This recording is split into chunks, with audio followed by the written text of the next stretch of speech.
Olá, queridos alunos, sejam muito bem-vindos à primeira aula de língua espanhola do primeiro bimestre do módulo 3. Sou a professora Gisele Nascimento, da Rede Estadual de Ensino do Rio de Janeiro, e quero compartilhar com vocês algumas curiosidades deste idioma. Para os brasileiros, o espanhol pode ser mais fácil de assimilar devido às suas semelhanças com o português, em relação ao vocabulário, à gramática e à fonética. Entretanto, isso não quer dizer que você conseguirá se comunicar de forma eficaz sem que ter estudado. E para aprender um novo idioma é preciso esforço e dedicação. Como podemos ver no mapa linguístico, o espanhol é a segunda língua mais falada no mundo. 21 países possuem o espanhol como língua oficial. E são eles: Argentina, Paraguai, Uruguai, Colômbia, Peru, Chile, Equador, Bolívia, Venezuela, El Salvador, Nicarágua, Guatemala, Costa Rica, Cuba, Guiné Equatorial, Honduras, Panamá, República Dominicana, México e Espanha. Além dos países citados, a língua também é comumente falada por cidadãos em nações que, mesmo que não tenham o espanhol como idioma oficial, possuem algumas proximidades com países que falam a língua. Falaremos um pouco sobre a nossa comunicação. Usamos a linguagem verbal, a falada ou a escrita. A linguagem não verbal são os símbolos, as imagens, e temos também a linguagem mista, composta por texto mais a música mais a imagem, ou texto mais imagem. Vejamos algumas formas ou alguns meios para que a nossa comunicação aconteça. Inicialmente, usávamos apenas a fala ou a comunicação pessoal. Depois disso, a escrita de bilhetes e cartas. Com o avanço da tecnologia, surgiram as novas ferramentas para facilitar a comunicação, como o rádio, o telefone, que vão ficando cada vez mais modernos com o uso da internet, e podemos então utilizar os e-mails, Facebook, Twitter, Instagram e muitos outros aplicativos. Com o tempo, seguramente outras formas ainda surgirão. Tente responder as perguntas. Você se comunica por meio de carta? Com que frequência? Com que finalidade? Você se comunica por meio de e-mails? Gostaria de usá-los mais? Para quê? Como acontece nas cartas e em qualquer tipo de correspondência, o e-mail é composto por algumas partes que geralmente aparecem ou deveriam aparecer. Estas partes facilitam a comunicação entre as pessoas que interagem por meio desta ferramenta. Assim, temos obrigatoriamente a presença de um remetente, el remitente, a pessoa que escreveu o e-mail, o destinatário ou el recipiente, a pessoa a quem se dirige o e-mail. Endereço eletrônico, la dirección del correo electrónico, são os espaços para a inclusão dos endereços eletrônicos de cada um deles.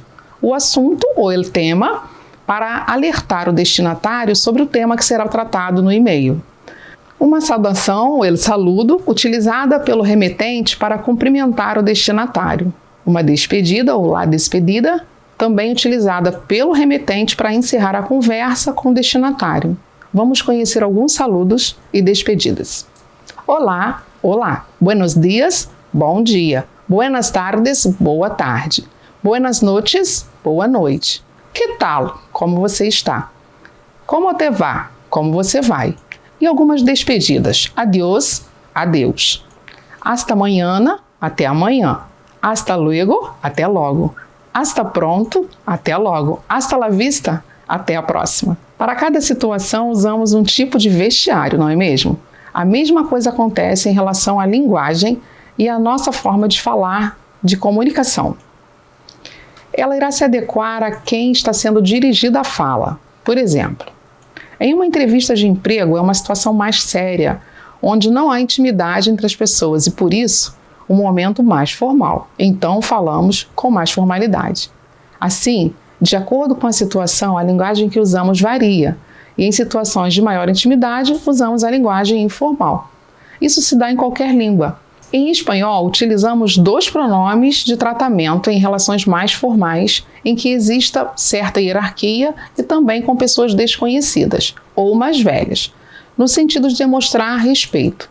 E essas formas podem ser entendidas em português como senhor e senhora, ou senhores e senhoras, e são eles usted e ustedes. O pronome de tratamento empregado no tratamento informal em espanhol são tu, equivalente a você, e tu. E vosotros, equivalente a vocês. E tu? E para falar de si? Quando falamos de nós ou nos apresentamos, usamos os verbos na primeira pessoa do singular, yo.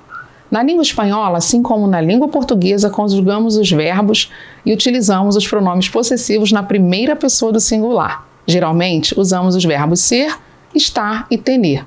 Utilizamos também o verbo levar. Exemplos. Verbo ser. Eu sou muito tímido. Eu sou muito tímido. Verbo estar. Eu estou contento. Eu estou muito contente.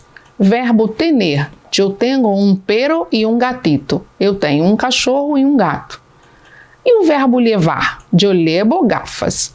Eu uso óculos. Agora, registre em seu caderno os conceitos apresentados, compartilhe com seus colegas de classe e pratique.